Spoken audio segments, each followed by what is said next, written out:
Welcome back to Moments of Momentum. We left off talking about expert systems, which generically speaking are bespoke and labor intensive. One very important feature of expert systems is that they're very individualized and very hard to compare to one another. And in a lot of ways, this is the key problem that we're going to be trying to solve with the next generation of NLP. One very important feature of expert systems is that they're very different from one another, very hard to compare because each one approaches the problem a little bit differently.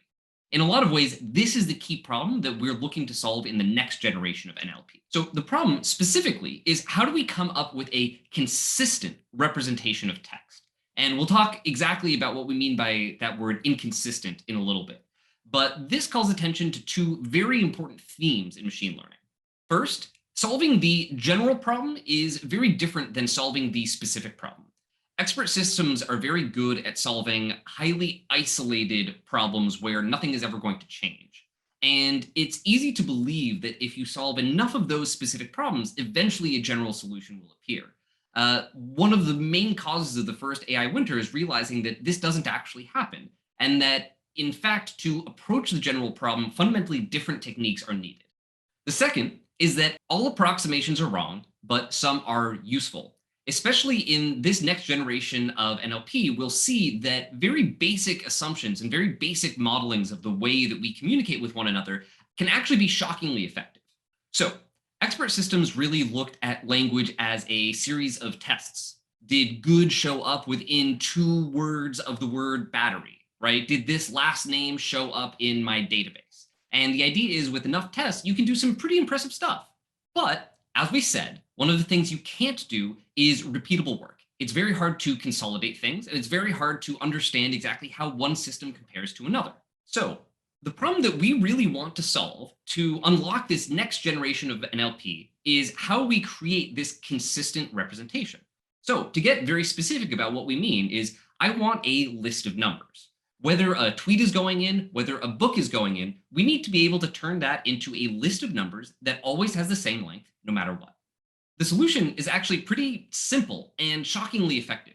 If you want to try pausing the video now and thinking about it yourself for a moment, please do so. You're totally able to come up with a solution on your own. You'll be surprised. So there's many different options, many different ways you can think about this problem. But one of the easiest and most effective is to think, okay, the length of a tweet is obviously very different from the length of a book, but what stays consistent between the two? The idea is that the vocabulary stays consistent, is that whether I'm writing a tweet or I'm writing a book or I'm writing a journal article, there are the same number of words in the English language, no matter what. So that's the key idea. That is the list of numbers. The idea, very roughly, is that every entry in that list of numbers corresponds to a word in the English language. So you've got this massively long, 10,000 long entry list of numbers, most of which are going to be 0. Now, to make things a little bit easier to discuss, I'm going to introduce some key lingo.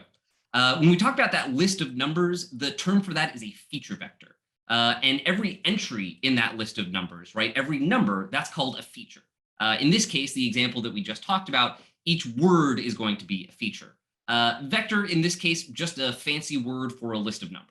And in this particular case, because a tweet, for instance, isn't going to have most of the words in the English language, almost all of the entries in that very large feature vector are going to be 0. Now, when that's the case, you call that feature vector sparse, which again just means that most of the entries are 0. Now, this is a simple idea, but it is highly effective.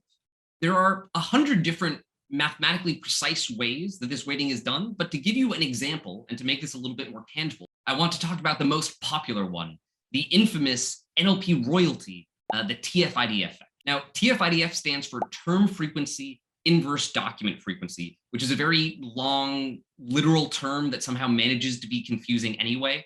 So I'm going to explain very briefly just how that works. Now, imagine you've got a tweet that says cats, cats, cats, xylophone, which is an excellent tweet, by the way. Feel free to use it. Now, for the sake of simplicity, we're going to have a very, very simple feature vector. Let's say in this world, there are only a handful of words, and let's just talk about a feature vector with length 2, with 2 features that correspond to cats and xylophone. So for this example, right, cats, cats, cats, xylophone, I'm going to increment my cats feature by 3 because I said cats 3 times. And I'm going to increment my xylophone feature by 1. Now, that's the term frequency, which makes sense. Those are the terms, and those are their frequencies. Cats 3 times, xylophone once.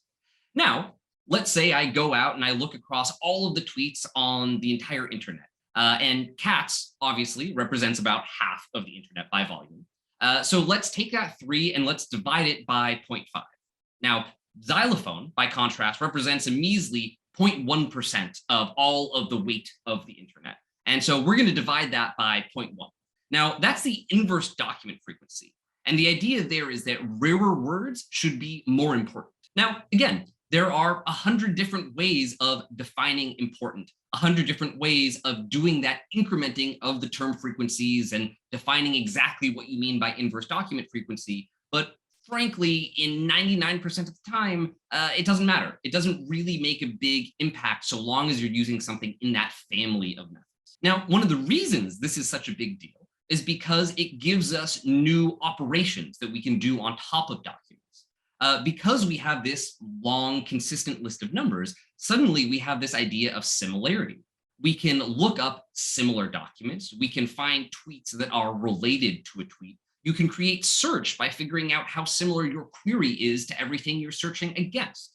You, in fact, unlocked such a massive swath of opportunity and potential, it spawned an entire field called distributional semantics. Very roughly, distributional semantics is based on something called, intuitively, the distributional hypothesis. And the distributional hypothesis says that a word is defined by the company that it keeps. Now, distributional semantics unlocked a huge array of application and opportunity. So much so that I don't have time to go into all of the applications right now, but I wanted to make clear that this is not the same kind of story as expert systems. This was not a field that wildly overpromised and underdelivered. There was not an AI winter associated with this. No, this is where you saw the start of the early search engines. This is where you saw a lot of the most effective early applications of NLP was built on top of these tf-idf vectors and these very simple approaches, frankly. Now, the positives. These are incredibly simple and effective models.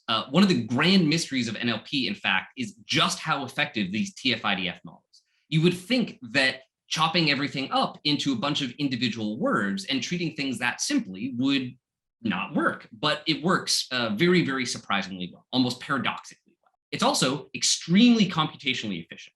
Maybe not quite as efficient as expert systems, but one of the closest things you'll get to the efficiency of expert systems in something that really is effective in a modern context. Now, surprisingly, even a lot of fancy modern deep learning systems won't beat the incredible baseline set by a tf-idf approach. But of course, if it were all roses, if it were all positive, there would be no next part of the story. So let's talk about those negatives. The first is context. You're chopping up your inputs into individual words. So I love pizza, honey becomes the same thing as I love honey pizza. These are called bag of words models because they treat these words as individual units without really paying a lot of attention to the order that they come in.